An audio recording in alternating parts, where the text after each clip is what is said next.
I pulled up to the house I had called home for over 30 years, and my heart sank. The familiar colonial-style facade was gone, replaced by sleek modern lines and a fresh coat of gray paint.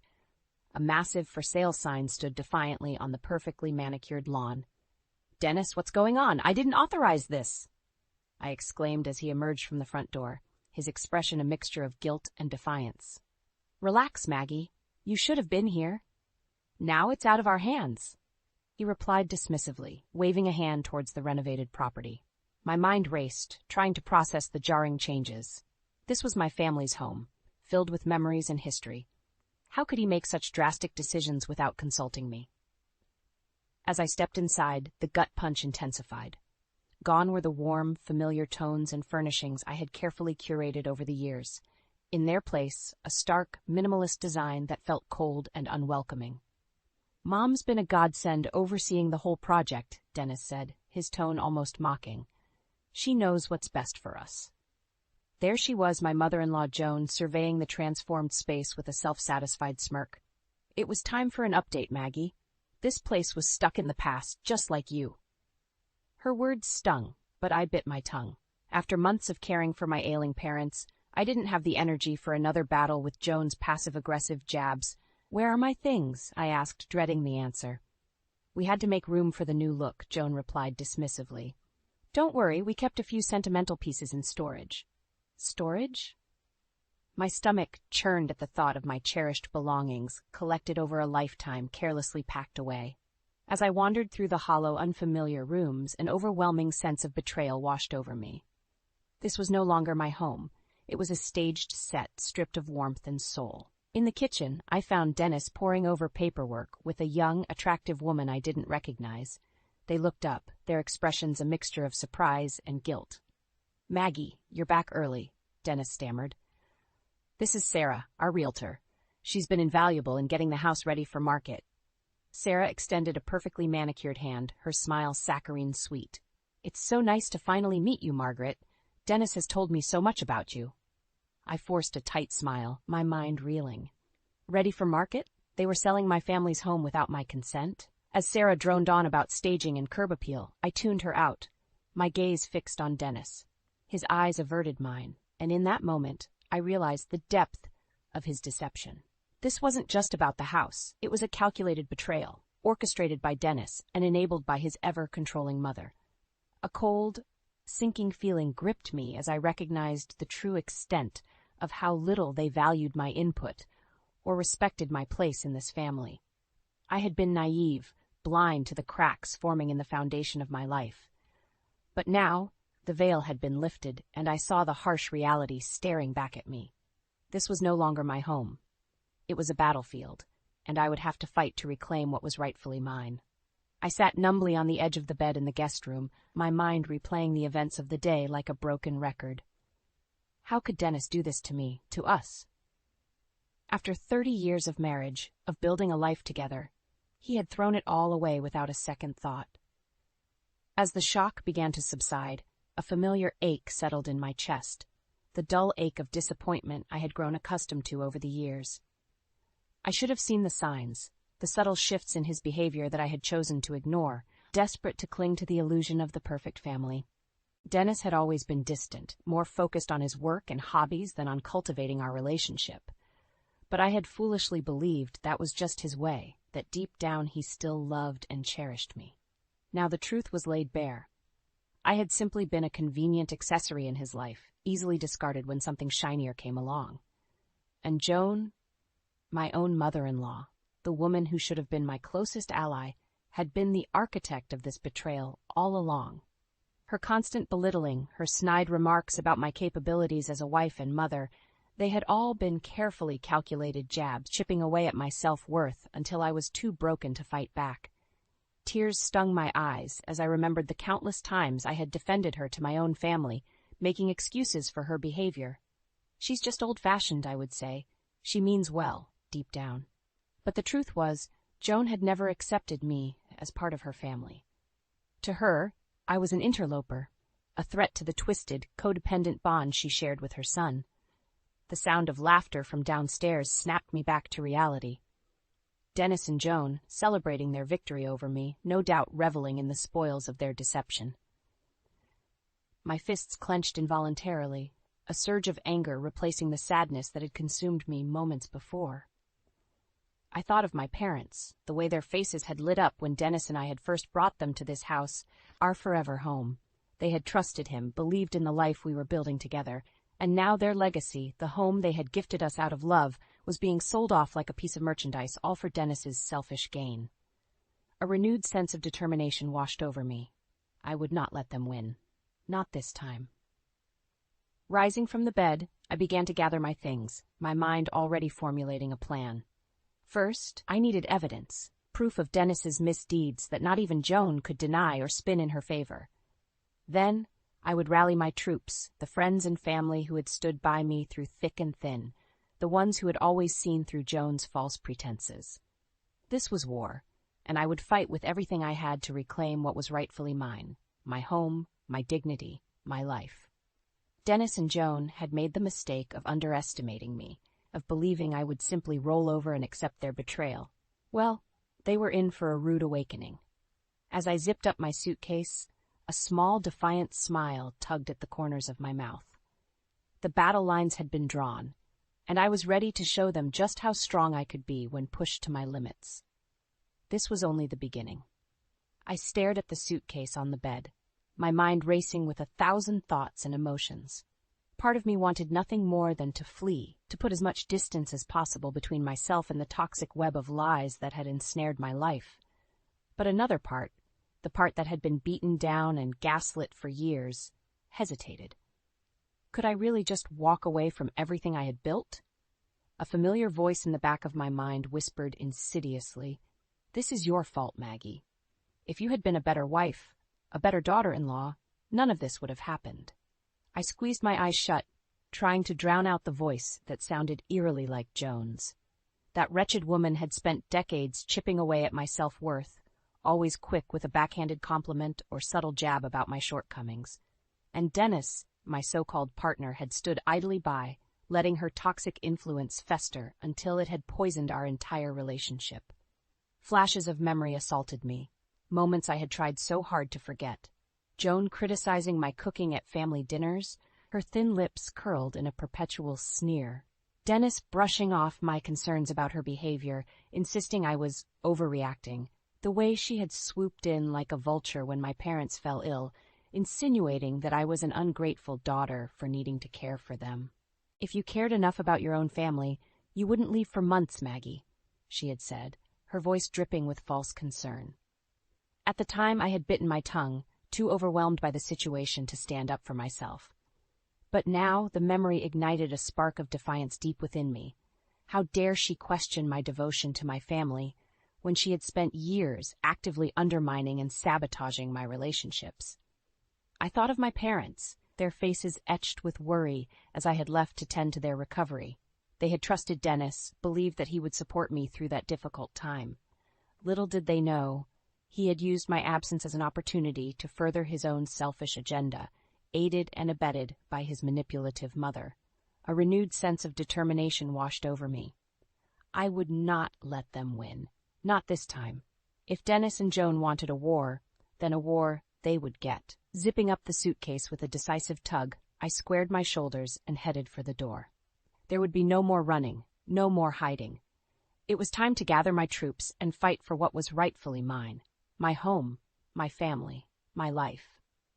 As I descended the stairs, I could hear Joan's shrill voice echoing from the kitchen, no doubt berating Dennis for his latest failure. A small, grim smile tugged at the corners of my mouth. They had no idea what was coming. I paused at the bottom of the stairs, taking a deep breath to steady myself.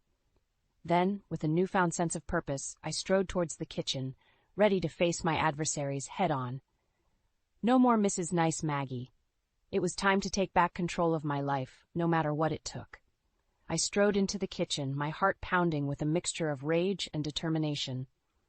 There they were, Dennis and Joan, seated at the table like a pair of co-conspirators, their expressions a blend of smugness and disdain. "Well, well, if it isn't the prodigal daughter-in-law," Joan sneered, her thin lips curling into a familiar sneer, "to what do we owe the pleasure of your presence?" Before I could respond, Dennis cut in, his voice dripping with condescension. "You have no idea what we've been through, managing everything you abandoned." He gestured broadly at the newly renovated space around us. "We had to take matters into our own hands." I felt my hands ball into fists at my sides as I surveyed the changes they had made to my home. Our home. Gone were the warm, inviting tones and cherished family heirlooms I had carefully curated over the years. In their place, a cold, sterile aesthetic that felt utterly devoid of personality or sentiment. "Where are my things?" I demanded, fighting to keep my voice steady. Joan waved a dismissive hand. "We need to move on, Maggie. This house isn't yours to hold us back any longer." Her words hit me like a physical blow, and in that moment the full weight of their betrayal crashed over me like a tidal wave. They had not only disrespected me, but they had desecrated the very legacy my parents had entrusted to us, the home they had gifted us out of love and trust. Rage bubbled up from deep within me, a primal, visceral fury that I had never experienced before. How dare they? How dare they trample on everything that was sacred, everything that had once been so precious to our family? "You had no right," I seethed, my voice trembling with barely contained anger. "This was never just your decision to make." Dennis scoffed, leaning back in his chair with an infuriating air of nonchalance. "Don't be so dramatic, Maggie. It's just a house. We're doing what's best for our future." "Our future?" I echoed incredulously. "Or yours, Dennis? Yours and that little tramp you've been sneaking around with?" His eyes widened, and for a brief moment I saw a flicker of fear cross his features. Joan, however, remained unmoved, her expression hardening into a mask of cold indifference. "So you figured it out," she said coolly. "I must say I'm surprised it took you this long. You were always a bit slow on the uptake, weren't you, dear?" Her words were like a slap in the face, but I refused to let her see how deeply they stung. Instead, I straightened my shoulders and met her icy gaze head-on. "It's time you realized, Maggie, that you were never truly part of this family," she continued, her voice laced with venom. "You were always an outsider, a mere accessory to be tolerated for Dennis's sake." In that moment, everything became crystal clear. The years of subtle jabs and undermining, the way they had so easily cast me aside the moment I became an inconvenience, it had all been part of their twisted game, a slow, methodical erosion of my sense of self-worth and belonging. But no more. I would not be their victim, their punching bag, any longer. "You're wrong, Joan," I said, my voice steady and resolute. "This family, this legacy, it's mine just as much as it is yours, and I'll be damned if I let you destroy it for your own selfish gains." Dennis opened his mouth to protest, but I held up a hand, silencing him with a single withering glare. "Don't bother, Dennis. The lies end here. I know everything. About your affair, about the way you've been squandering my inheritance to fund your mistress's little business ventures. It's all going to come out, one way or another." For the first time, I saw a flicker of fear in Joan's eyes, a crack in her carefully constructed facade of indifference. She knew, deep down, that I had finally found the strength to fight back, and that terrified her more than anything. A small, triumphant smile tugged at the corners of my mouth. The battle lines had been drawn, and for once I held the upper hand. This was only the beginning of their reckoning. The smug looks on Dennis and Joan's faces quickly faded as the weight of my words sank in. I could see the fear flickering in their eyes, the realization that I was no longer the meek, compliant woman they had grown accustomed to controlling. How did you find out?" Dennis sputtered, his bravado crumbling under the intensity of my gaze. "Did you really think you could keep it all a secret forever?" I scoffed. The shady financial dealings, the late nights at the office, it was only a matter of time before the truth came out. Joan's expression hardened, her lips pressing into a thin, disapproving line. "So you've been snooping through our affairs, have you? How typical of you, Maggie, to resort to such underhanded tactics." I leveled my gaze at her, refusing to be cowed by her condescending tone. "Don't try to play the victim here, Joan. You're just as guilty as Dennis in all of this." Turning to my husband, I felt a surge of disgust and betrayal rise up within me. "How could you do this to me, Dennis? To our family? After everything we've been through together, how could you throw it all away for her?"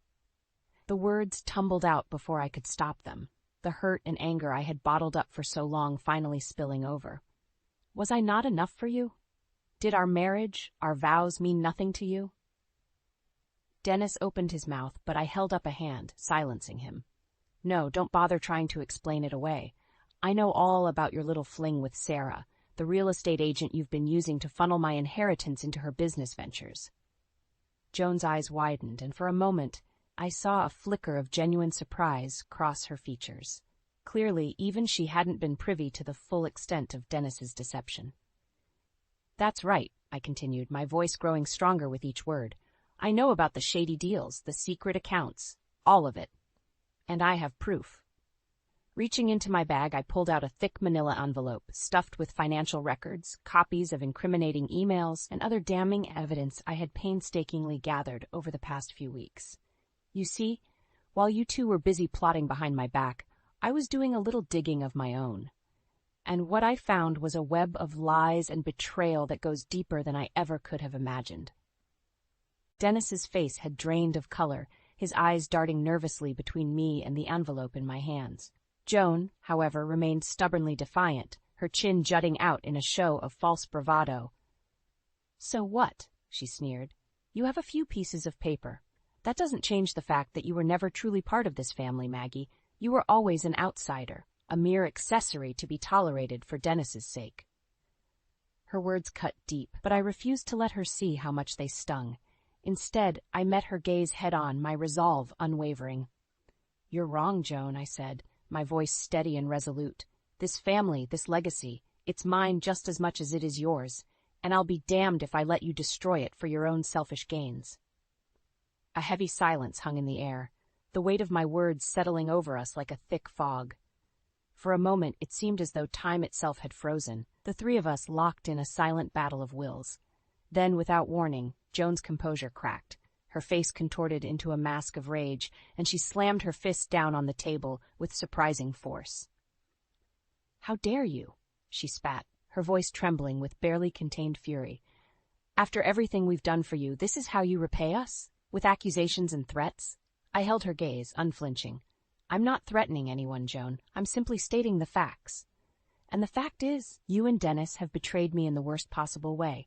But it ends here, today. No more lies, no more secrets. Turning to Dennis, I felt a pang of sadness mixed with resolve. I loved you, Dennis. Truly, I did. But this... I gestured around the cold, sterile room that had once been our warm, inviting home. This is too much. You've crossed a line that can never be uncrossed. His eyes pleaded with me, silently begging for forgiveness, but I had made up my mind. There was no going back, not after everything that had happened. It's over, I said, my voice heavy with finality. The life we had, the dreams we shared, it's all gone, Dennis, and you have no one to blame but yourself. With those words, I turned and walked away, leaving them to stew in the wreckage of their own making. It was time to start anew, to rebuild my life on my own terms, without the constant weight of their manipulation and betrayal holding me back. As I stepped out into the crisp evening air, a sense of liberation washed over me. The road ahead would be long and difficult, but for the first time in years, I felt truly free, and I would savor every moment of it. The weight of Dennis and Joan's betrayal hung heavy on my shoulders as I left the house that had once been my home. But even in the depths of my anger and hurt, a newfound sense of determination burned within me. I would not let them break me, not after everything they had put me through. My first stop was the storage unit where Joan had so carelessly stashed away my belongings. As I rifled through the haphazardly packed boxes, a wave of emotion washed over me. These weren't just material possessions. They were pieces of my life, memories and mementos that had been so callously discarded. Gently, I lifted out a faded photograph, its edges worn and creased from years of handling. It was a picture of my parents on their wedding day, beaming with joy and hope for the future that lay ahead of them. A lump formed in my throat as I traced the outline of their faces, my heart aching for the trust they had placed in Dennis, a trust he had so thoroughly shattered. Tucking the photograph safely into my bag, I continued my search, unearthing more treasures from the past. Old love letters from Dennis, souvenirs from our travels, even the tattered stuffed bear he had won for me at a carnival on our first date. Each item was a poignant reminder of the love we had once shared, a love that had been slowly poisoned by Joan's insidious influence and Dennis's own selfishness. But amidst the pain and heartache, a newfound sense of resolve took root within me. These mementos were not just reminders of what I had lost. They were proof of the life I had built, the sacrifices I had made, and the strength that had carried me through even the darkest of times. With a renewed sense of purpose, I began to gather the evidence I would need to expose Dennis and Joan's lies. Financial records, incriminating emails, anything that could shed light on the depth of their betrayal. As I pored over the documents, a clearer picture began to emerge, one of greed, manipulation, and utter disregard for the sanctity of our marriage. It was then that I knew what I had to do. I would not simply walk away and lick my wounds. No, I would fight back, rallying the support of those who had stood by me through thick and thin, those who had seen the truth of Dennis and Joan's actions long before I had been willing to open my eyes. One by one, I reached out to my closest friends and family members, laying bare the painful truth of what had transpired. And one by one, they rallied to my side, offering not just their sympathy, but their unwavering support and loyalty. I always knew there was something off about that woman, my oldest friend Beth spat, her eyes blazing with righteous fury. Just say the word, Maggie, and I'll make sure the whole town knows what kind of snakes they really are. Others echoed her sentiments, sharing their own stories of Joan's manipulative behavior and Dennis's increasingly erratic actions. It was as if a veil had been lifted, and suddenly the pieces all fell into place. I've been naive, yes, I admitted, my voice thick with emotion. But underestimating me is their biggest mistake. As the days passed, my network of allies grew stronger, each person bringing their own unique perspective and insights to the table. Together we pieced together a damning portrait of Dennis and Joan's misdeeds, a tapestry of lies and deceit that would be impossible to ignore or refute. And through it all, a newfound sense of strength and resilience took root within me. I was no longer the meek, downtrodden woman who had allowed herself to be controlled and belittled for far too long. No, I was a force to be reckoned with, a woman who had reclaimed her power and her sense of self-worth. As I looked around at the faces of those who had rallied to my side, I felt a surge of gratitude and determination. This was no longer just about me.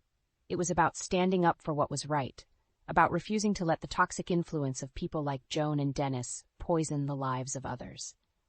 With a deep breath, I squared my shoulders and turned to face the battle ahead. It was time to take the fight to them, to expose their lies and their betrayal for all the world to see. And this time I would not be silenced or cowed. This time I would emerge victorious, no matter the cost. The day of reckoning had finally arrived. As I stood before the gathered crowd of family and friends, a hush fell over the room, all eyes fixed on me with a mixture of curiosity and concern. "Thank you all for coming," I began, my voice steady despite the butterflies fluttering in my stomach. "I know there have been rumors circulating, whispers of discord within our family, and today I'm going to lay bare the truth, no matter how painful it may be." A murmur rippled through the crowd, but I pressed on, undeterred. For too long I've been a victim of manipulation and betrayal at the hands of those closest to me. My own husband, Dennis, and his mother, Joan, have conspired against me, trampling on the sanctity of our marriage and our family for their own selfish gains. Gasps of shock and disbelief echoed through the room, but I refused to falter.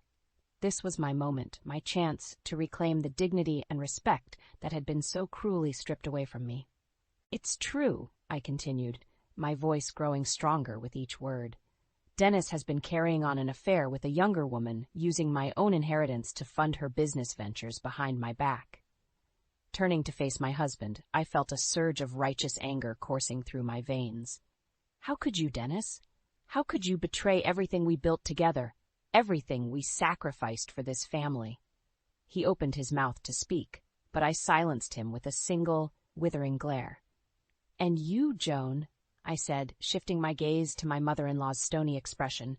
"You were supposed to be my ally, my support system. Instead, you enabled and encouraged Dennis's betrayal, driven by your own twisted, possessive love for your son." Joan's eyes narrowed, her lips curling into a familiar sneer. "How dare you speak to me like that, you ungrateful little—" "Enough," I thundered, cutting her off mid-sentence. "I've endured your insults, your belittling, for far too long, but no more. This house, this legacy, it isn't yours to destroy. It's my blood, sweat, and tears you've trampled on, all for your own selfish desires." A heavy silence hung in the air, the weight of my words sinking in for all to bear witness. I could see the shock and disbelief etched on the faces of those around me, the realization that the perfect family they had envied was nothing but a carefully constructed facade. "I have proof," I continued, holding up the thick manila envelope that contained the damning evidence of Dennis and Joan's misdeeds. Financial records, emails, photographs, all of it documenting the depths of their betrayal. Slowly, I began to circulate the documents, allowing each person to see for themselves the ugly truth that had been hidden for so long. Whispers and gasps of outrage rippled through the crowd, and I knew in that moment that the tide had turned. Dennis stepped forward, his eyes pleading with me for forgiveness. "Maggie, please, let me explain." But I cut him off with a sharp shake of my head.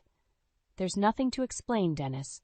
You made your choices, and now you have to live with the consequences." Turning back to the crowd, I drew myself up to my full height, a newfound sense of strength and resolve coursing through my veins. "This is not the end," I declared, my voice ringing out with conviction. "This is just the beginning of a new chapter, one where I reclaim my dignity, my self-worth, and my rightful place in this family." A smattering of applause broke out, growing louder and more fervent as the weight of my words sank in.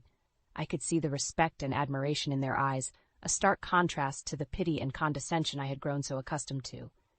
In that moment, I knew that I had won. Not just a battle, but a war against the toxic influences that had sought to diminish and control me for far too long. As I looked around at the faces of those who had rallied to my side, I felt a surge of gratitude and pride. This was my family, my true family. The ones who had seen me at my lowest and still believed in me, still stood by my side. And as for Dennis and Joan, their downfall was inevitable, a consequence of their own selfish actions and misguided priorities. They had lost far more than just their reputations. They had lost the respect and loyalty of those who had once looked up to them. But I had gained something far more precious, my freedom, my self-respect, and the knowledge that I was truly loved and supported by those who mattered most. As I stepped down from the podium, a weight seemed to lift from my shoulders, replaced by a newfound sense of purpose and determination.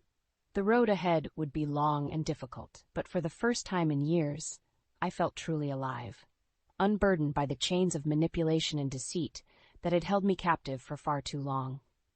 This was my moment, my chance to start anew and rebuild my life on my own terms. And as I looked towards the future, I couldn't help but feel a sense of excitement and possibility. After all, the best revenge is living well, and that's exactly what I intended to do. The aftermath of my public confrontation with Dennis and Joan was both exhilarating and exhausting. As I stepped out into the crisp evening air, I could feel the weight of years of pent-up anger and resentment finally lifting from my shoulders. "Maggie, over here!" I turned to see Beth waving me over, a broad grin splitting her face. She enveloped me in a fierce hug, her eyes shining with pride. "You were incredible in there," she said, giving my arm a gentle squeeze. "I've never seen you so strong, so confident." A small smile tugged at the corners of my mouth. "I'll admit, it felt pretty damn good to finally stand up to those two." Beth nodded emphatically. "You have no idea how long I've been waiting for you to see them for who they really are. That mother-son duo has been nothing but trouble from the start." Her words rang true, and I felt a pang of regret for all the years I had spent making excuses for their behavior, turning a blind eye to the toxicity that had slowly poisoned my life. "Well, no more?" I said firmly. "That chapter of my life is over. It's time for me to start fresh, to rebuild on my own terms." Beth beamed at me, her expression a mixture of admiration and relief. "I'm so proud of you, Maggie. You've come such a long way from the woman who used to let Joan walk all over her." I nodded, my mind drifting back to those dark days when Joan's constant belittling had left me feeling small and insignificant. But now, in the wake of my public triumph, I felt a newfound sense of strength and self-worth. "I've learned that true family stands by you, not controls you," I said, squeezing Beth's hand gratefully, "and I'll never let anyone walk over me again." As the weeks passed, I found myself reconnecting with old friends and family members who had rallied to my side during my darkest hours. Their support and encouragement buoyed me, reminding me that I was far from alone in this new chapter of my life. And as for Dennis and Joan, well, let's just say the aftermath of their exposed misdeeds was far from pretty. The once revered family name had been dragged through the mud, their reputations in tatters. I would catch glimpses of them around town, their expressions sullen and defeated, as if the weight of their own actions had finally caught up to them. But I refused to let their downfall consume me. Instead, I focused on rebuilding my life, one piece at a time. I reclaimed my cherished belongings from storage, carefully restoring the warmth and familiarity to the house that had once been my home. And slowly, steadily, I began to heal. Not just from the betrayal, but from years of emotional abuse and manipulation. It wasn't an easy journey, of course. There were moments when the pain and anger threatened to overwhelm me, when the temptation to wallow in bitterness was almost too strong to resist. But each time I would remind myself of how far I had come, of the strength and resilience that had carried me through the darkest of times. And as the months passed, something remarkable began to happen. The whispers and sideways glances that had once followed me gradually faded, replaced by nods of respect and admiration. It seemed that my public stand against Dennis and Joan had struck a chord with others who had suffered in silence, and my story had become a beacon of hope for those trapped in their own toxic situations. "It's good to see you back, Maggie," an old acquaintance remarked one day as I passed her in the grocery store. "Stronger than ever." I smiled, feeling a surge of pride and gratitude. "Thank you. It hasn't been easy, but I've learned that true strength comes from within, and from surrounding yourself with people who truly care about you."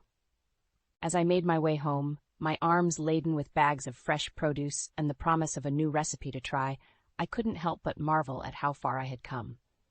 The woman I was today was a far cry from the meek, downtrodden soul who had once allowed herself to be defined by the cruelty of others. No, I was a survivor, a fighter, a woman who had reclaimed her power and her sense of self-worth. And as I looked towards the future, I felt a sense of excitement and possibility that had been absent for far too long. This was my life, my story, and I was the author of my own destiny. The road ahead might be long and winding, but for the first time in years, I felt truly alive, unburdened by the weight of others' expectations and manipulations. As I stepped through the front door and into the warm embrace of my newly reclaimed home, I couldn't help but smile. This was just the beginning, the first chapter in a story that promised to be filled with adventure, growth, and the kind of hard-won wisdom that can only come from surviving the darkest of storms. And I couldn't wait to see what the future had in store.